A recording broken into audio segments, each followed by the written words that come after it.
Hey everyone, it's Keely here for Soy and Shea, and thank you so much for joining me for today's soap making video. For those of you that are regulars here, you'll see I'm not down the shop and instead I am in my sewing space at home. And that's because I'm stuck at home for the next few days. We have a little cyclone brewing off the coast of southeast Queensland. It is very, very near. It's less than 24 hours from hitting now.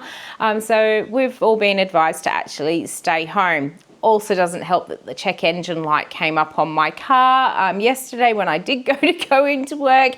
So I have decided, yeah, for safety, we will be staying home and I'm gonna edit a load of videos. But of course, I don't have intros for any of them, so we're in the sewing room to do them. Now, today we're gonna go and make Luck of the Irish soap. And this was actually inspired by a comment that Lee from Wickedly Goods left on my Gonkentine Soap Bar. If you missed that one, it was a Valentine's themed soap with the little gonks or gnomes that I put onto my soaps that had little love hearts. And Lee left a comment saying now she wanted to see a little drunken Irish gonk on my next soap. So of course I had to give it a go because I always like a bit of a challenge. Now for this one, what we're going to go and do first of all is make the little Irish gonks and then we'll make the soap. I'm not quite sure that I hit the drunken side very well, but they certainly did come out very cute. Let's go and see how I make the Luck of the Irish soap. Let's go. So the first thing I'm going to do is make some little clovers for our gonks to hold. So I've got myself a piece of green soap dough here and I'm just going to place it between two layers of some biodegradable film, and this just stops the soap dough from sticking to the workbench and to the rolling pin. And I'm just going to roll this out. I don't want it too thin. I also don't want it too thick. I'm aiming for about 1 to 2 mil on this one. I want it so it's a nice sort of thickness, that it's easy to handle but not too thick that it sticks out too much on my little gnome. That is looking pretty good. Just going to gently pull that wrap off and peel that off there. So we're sitting about 1 to 2 mil on that one. I am going to keep it between my plastic wrap here, just making sure that it is nice and loose and not sticking.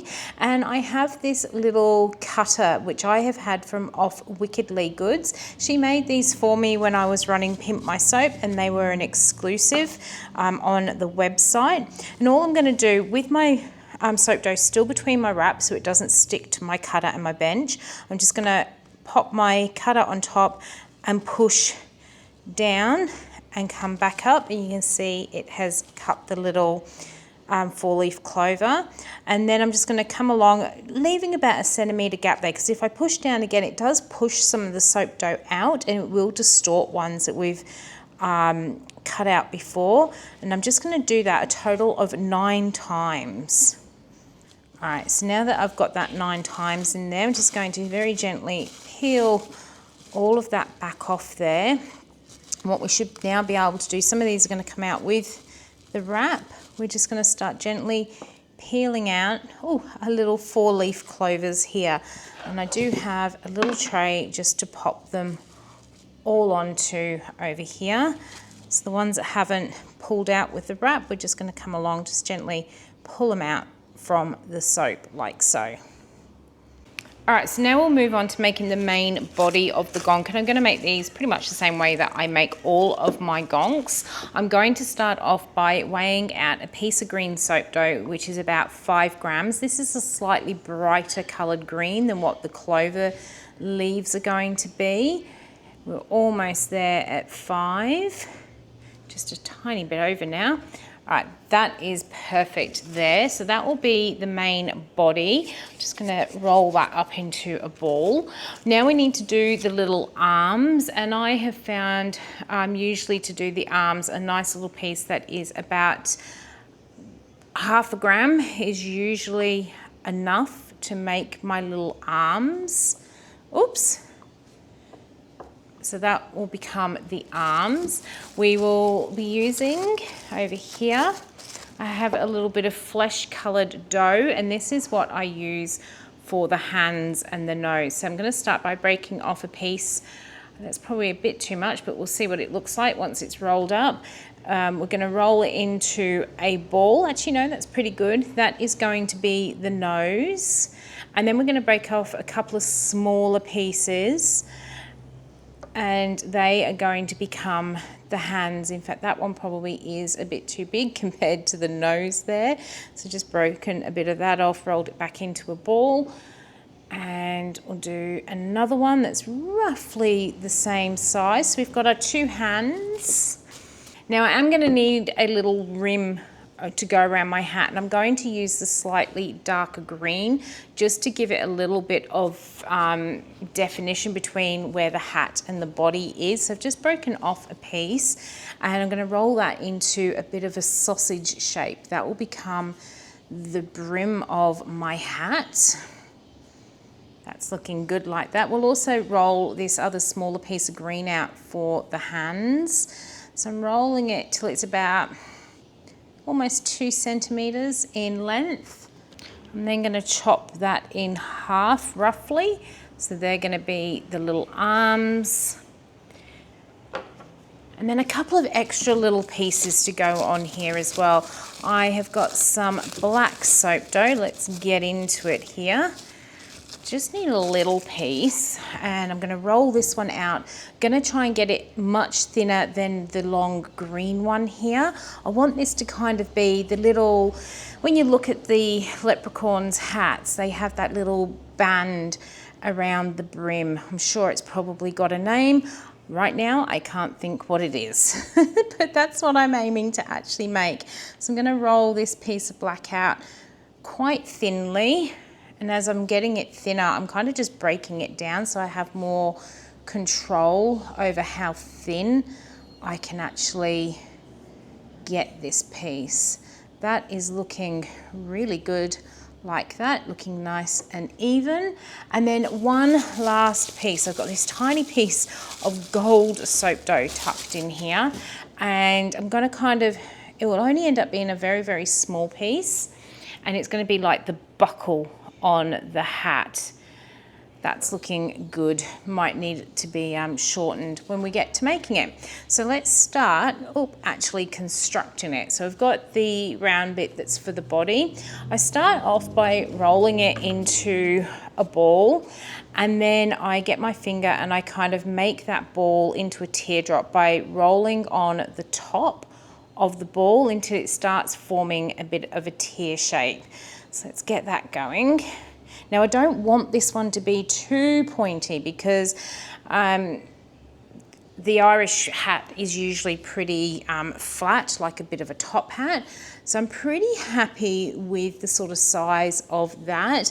Just making sure that he is going to be thin enough to go on my little soap bar so we don't end up chopping it. So I've just grabbed my ruler, and what I like to do is just sit it on my ruler and make sure that it is much smaller than the size that I cut my bars, which it is.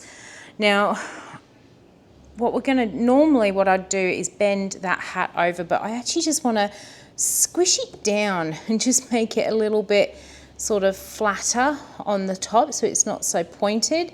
And I'm just going to give it a tiny little bit of shape. I'm going to have to look at it while I'm doing this. I'm just putting a little bend in it because Lee did say she wanted a drunken leprechaun, but I don't know how drunk it's going to actually look, but we'll see. What we're going to do is we'll start off by grabbing one of these little clovers, and I'm going to stick that to the front like so. Then I'm going to grab one of my little arms, bring it onto the side and just kind of wrap it around. We'll grab our other arm and do roughly the same on this side. Ooh, this arm's a little bit shorter, so let's move our clover into the middle. Going to grab the hands. Now this soap dough is actually quite fresh, so it is still it's not sticky, but it's soft, so things will actually stick without the need of having to put any water, but loving how that's looking already. We're going to grab our big piece of green. I'm going to start at the back, and then, in fact, no, we've missed a step. We've missed a very important step. The nose. The nose is what really brings these to life, isn't it? So we're actually just going to pop the nose roughly in the middle there. And now we're going to get our little green strip, and starting at the back, I just gently push it on, start wrapping it around, and as I get to the nose, I kind of bring it up and around the nose and back down, and then we wrap it around at the back. I'm just going to trim off what I don't need and then kind of just smooth it into each other like so. Always looking super cute already. Let's see if we can get this little black band. I'm just going to start at the back because we want to hide all of our seams. Start at the back, and I'm just going to push it down and around that little rim that we made on the hat. Bring it all the way around, trim it off. And I'm just going to use one of my little tools just to make sure that it is well and truly stuck in there. Whoop. And then we're going to grab that piece of gold. I actually think my piece of gold is too big, so I'm going to cut that in half. I'm going to get it, just roll it back into a ball. I'm going to kind of squish it down a little bit to make it look like a little button. And then I'm going to stick it onto the front like so. And that is the first of our little Irish Gonks that I have got going. I think that is super cute. So Lee, let me make the other 8 of these, and then we will get on to making the soap. Okay, this is about as drunk as my little gonks are going to get. I picked the tray up and they all just fell over, but I have got all 9 of them made up. As I said, I'm only making a small batch of this one, but I've got them all made up. We're going to get on to making the soap. I've chosen to use cucumber and aloe vera as my fragrance today.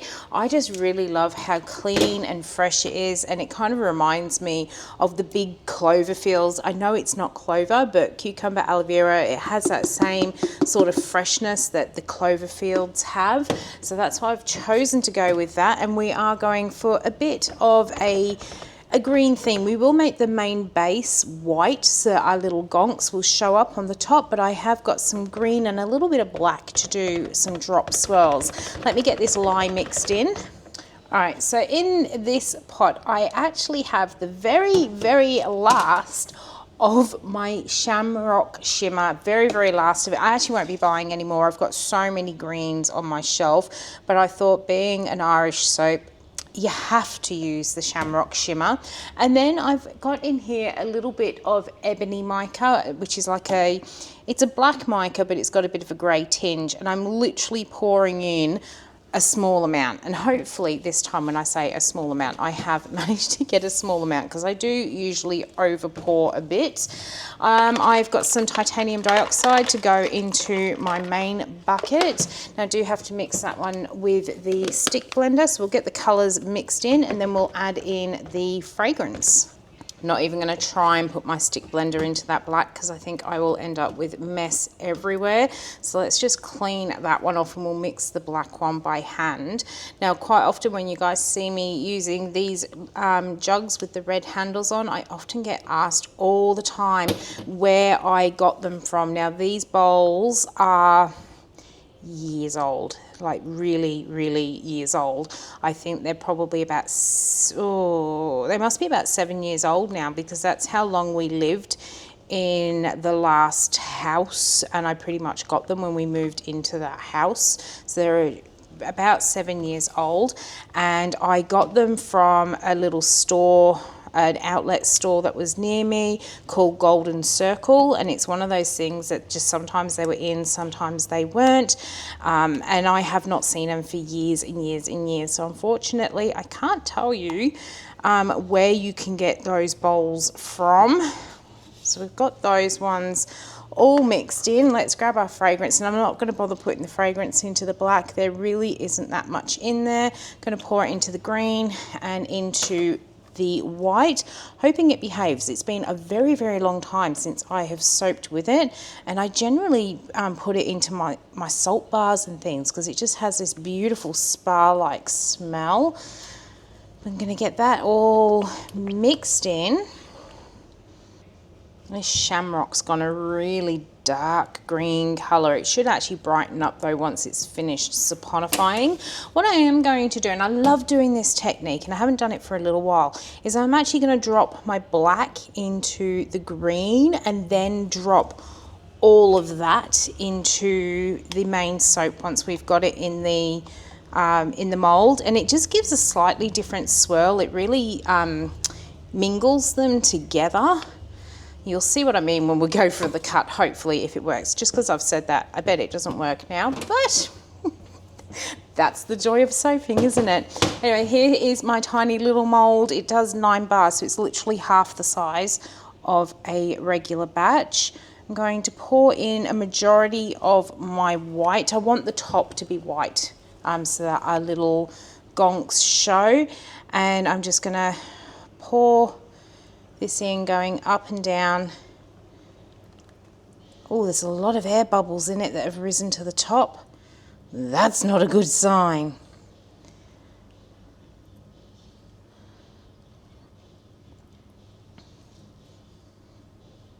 All right, I'm debating whether to keep some for the top. I might just keep just a small amount to go on the top, just to give a little bit of a swirl. Yeah, I never know how much to leave behind. I think that's going to be okay. Let's get this white in here. I'm going to pour from a bit higher up, and you can see that it pulls that soap colour down, and that's how I achieve my little curly whirlies. Let me get this one scraped out. I kind of want to hide some of that green that it's pulled to the top so we can do some nicer swirls. So I'm just going to gently pour this, or kind of spoon it on the top here.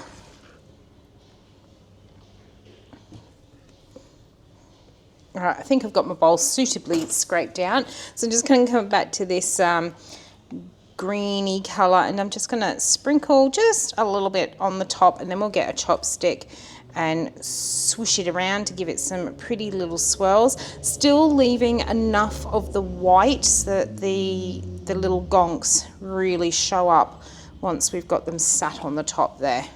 Luckily this green actually is a bit darker than the others, so it should all come together in the end.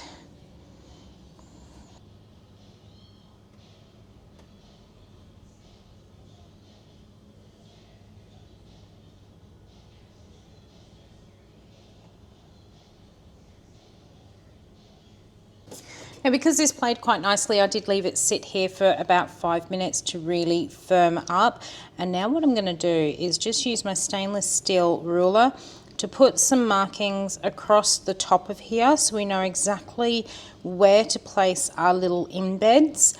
I do try and keep them, as I showed, to be cut within the lines, but sometimes they do get a little bit wider as I'm working with them. So it's good to be able to put these lines on, make sure they fit, and then if needs be, we'll get the single bar cutter to cut it. So I've just used my ruler, put those markings on, and now we're going to grab, let's start from down this end so I don't block it off completely, and we're just going to sit them in between those lines. He's a little bit skinnier, as is that bar, so let's pop him in there. I'll definitely be getting that single bar cutter out to cut these because I put so much time into making them. I just want to make sure that we don't ruin any of them. They are looking so super cute. Very good idea, Lee. Very good idea. And she should know by now that if she says something, I'm likely to give it a really good go at making something that she suggests there. So there we go. Got 2 more to go on. And he's a little bit bigger, so we're going to stick him on the end bar. Now, of course, we need something a little bit gold to go on here as well. So I've got some gold cellulose beads here, and I'm just going to sprinkle a few of those across the top here just to really finish it off. And there it is, our little Irish Gonk is in the mold. I'll try and think of a better name for it. I don't know what yet, but we'll try and think of a better name. We'll leave it sit here overnight and we'll be back shortly and we'll cut it open and see what we've got on the inside. Okay, we are back and we're going to cut into our Luck of the Irish I've decided to go with. And I must admit, I was pretty worried while this one was setting up. That shamrock green, it went the most disgusting shade of brown. And I went to actually film the colour it was going and then got sidetracked with customers coming into the shop and then just completely forgot to do it. And when I went home last night, I thought I really do hope that this comes back to the right colour, and it did. Now I have just chopped his hands off, so I'm going to fix that up before I show you what this one looks like. Okay, his hands are now all fixed up and I've had a sneak peek at the inside and look at that. I know you can't probably see because I've got that great big thing in the way. Oh, that's just the end piece. I'm trying to pull the bar of soap off to show you, but I've only actually cut the end. So let's get that bit off there and cut this piece off, and then I can actually show you what I am seeing without having that screw in the way. I'm actually using the lines that I made with the ruler to cut this. Oh my goodness, the back of this bar, wait until you see it. But that one there, to me, it looks like that is a massive gold pot that he is sitting on top of. Perfect for St. Paddy's Day. But look at the swirls in this one. Let's get it cut in closer for you. Just gonna grab my little towel here so I can wipe the soap off my fingers. The only reason I'm actually wiping it off is so I don't drag it through and any of that excess soap which is hanging on doesn't interfere with my little embeds. But oh, it just gets better and better. Oh, I'm so excited. Look at the swirls in there.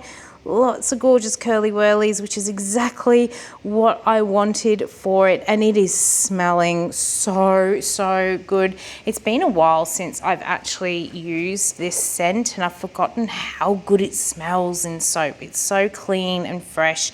It is just absolutely perfect for this soap.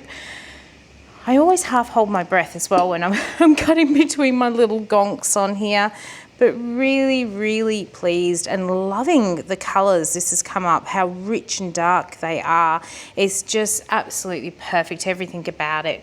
To me, really happy. So thank you, Lee, for putting that suggestion out there. I figured I'm always going to her with crazy ideas, and seeing as she put an idea out there for me, I thought, well, why not? Let's return the favour and do that for her. And I'm so pleased I did. Yes, I have only made a 9-bar loaf of soap on this one. So when this one is ready, if you want a bar, you're gonna have to be quick and grab one. I've already had a few people who have seen sneaky peeks say that they want one. If it does sell really well and sells quite quickly, I may think about doing another one next year. But like I said, sometimes these themed products just really don't sell well for me, which is why I only went for a small bar. But let's cut one more of these open. I am so happy. That one looks like a great big sack of gold sitting in the bottom as well. Absolutely love this. I did post pictures on my Patreon page, and someone did say I could have made them into a really drunk little one by making a little beer stein or a beer pot to go with it, which is an excellent idea. It was just a little bit too late to be doing that sort of thing. So maybe next time that is something I can do. But I hope you've enjoyed coming along with me as I made my Luck of the Irish soap. If you did, why not leave me a thumbs up and any comments down below. And until the next video comes out, I hope you have a good one, and I'll see you then. Bye.